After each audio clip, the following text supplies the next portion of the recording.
আমি আজকে রান্না করছি কলা দিয়ে চিংড়ি মাছ দিয়ে, আর ওদিকে রান্না করব কলার কাঞ্জেল দিয়ে রান্না করব, মানে কলা গাছের কাঞ্জেল রান্না করব। এটা আমার খুব প্রিয় খাবার। আর রান্না হবে আপনাদের সঙ্গে একটু গল্প করি, জীবনসঙ্গী হিসেবে মানুষটা উপযুক্ত কিনা তা আপনি কিভাবে বুঝবেন। যেমন আপনার সাথে কথা কম বলে, যখন আপনার মুখের ভাষা একটু মানে তখন তার মুখের ভাষা একটু মানে ভুল বললাম, তখন তার মুখের ভাষা একটু খেয়াল করবেন। সে কি কথায় কথায় আপনাকে অপমান করে, তুচ্ছ তাচ্ছিল্য করে, আপনাকে মনে আঘাত লাগে এমন কোনো কথা সে কি প্রায় বলে? কোনো ব্যাপার নিয়ে আপনাদের মধ্যে মতানৈক্য বা ঝগড়া হলে পরবর্তীতে সে কি আপনার অভিমান ভাঙার চেষ্টা করে না? সে কি নিজেই ইগো নিয়ে বসে থাকে? আচ্ছা, এরকম তো সবার ভিতরই হয়, তাই না?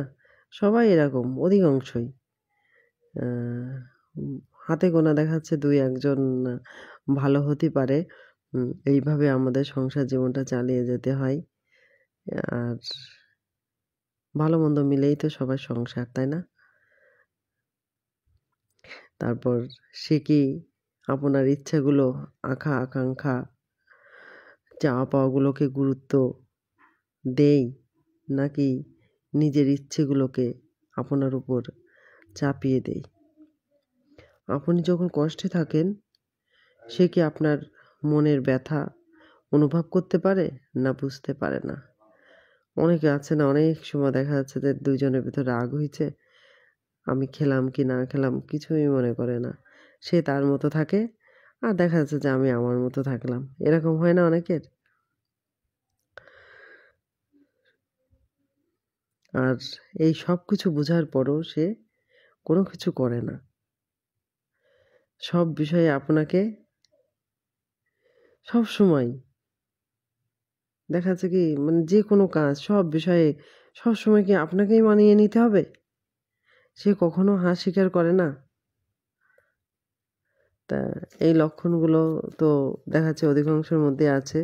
আর সবকিছু যাচাই বাছাই করে জীবনসঙ্গী তো নির্ধারণ করা যায় না। এইভাবেই তো চলতে হয়, তাই না? সারাটা জীবন মানিয়ে নিয়ে। তাহলেই তো সংসার। আর আমার এখানে কাঞ্জেল রান্না করা হচ্ছে। এখানে সাদামাঠা রান্না, পেঁয়াজ রসুন, আর এটা কিন্তু একটু ভাজি ভাজি হয়। আর চিংড়ি মাছ দিলে ভালো লাগে, কিন্তু আমি দিইনি। যেহেতু কলার ভিতর চিংড়ি মাছ দেয়া ছিল, এজন্য দিইনি। ভালো থাকেন সবাই, নমস্কার।